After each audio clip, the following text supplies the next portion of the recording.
आगामी लोकसभा निवडणुकीबाबत राज ठाकरेंच्या भूमिकेची उत्सुकता। नाशिकमध्ये मनसेचा 18वा वर्धापन दिन। राज ठाकरे थोड्याच वेळात बोलणार।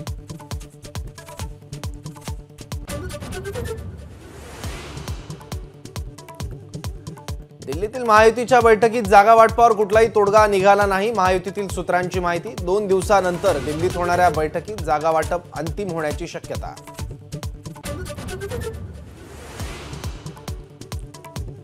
अजित पवारांच्या राष्ट्रवादीला 4हून अधिक जागा देण्यास भाजप ठाम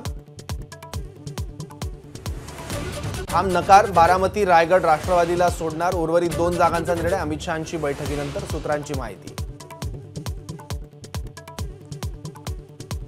बारामती मतदारसंघातील नसरापूरमध्ये सुप्रिया सुळेंसाठी शरद पवारांची जाहीर सभा।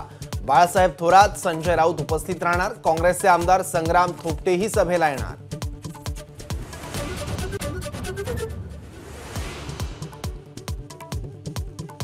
वंचितला किती जागा द्यायच्या यावरून महाविकास आघाडीत मतभिन्नता। 5 जागा देण्याला पवार आणि ठाकरे सहमत, तर 3च जागा द्याव्यात असं संजय राऊत आणि नाना पटोलेंचं मत।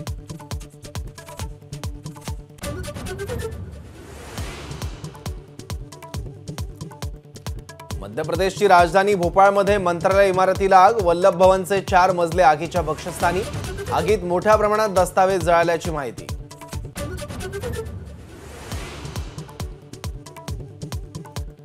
कोल्हापूर लोकसभेसाठी महायुतीचा नवा डाव। शाहू महाराज छत्रपती यांच्या विरोधात समरजित घाटगेंना मैदानात उतरवण्याच्या हालचाली।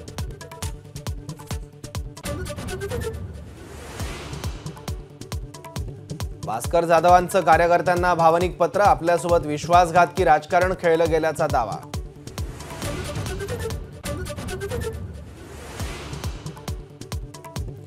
लोकसभा निवडणुकीसाठी 39 उमेदवारांची काँग्रेसची पहिली यादी जाहीर। राहुल गांधी पुन्हा वायनाडमधूनच लढणार।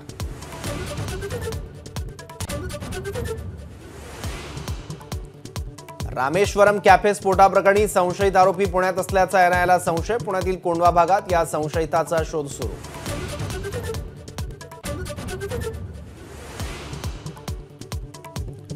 सोमवारी मुख्यमंत्री आणि उपमुख्यमंत्र्यांच्या हस्ते कोस्टल रोडचं उद्घाटन। ठाकरे गटाच्या नेत्यांनाही आमंत्रण। आदित्य ठाकरे, अरविंद सावंत, सुनील शिंदेंचं निमंत्रण पत्रिकेत नाव।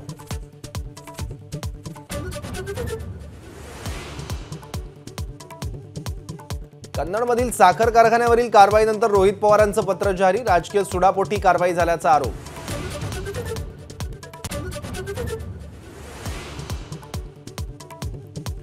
बँक कर्मचाऱ्यांना 17% पगारवाढ मिळणार। 2022 पासून पूर्वलक्षी प्रभावाने लागू होणार पगारवाढ।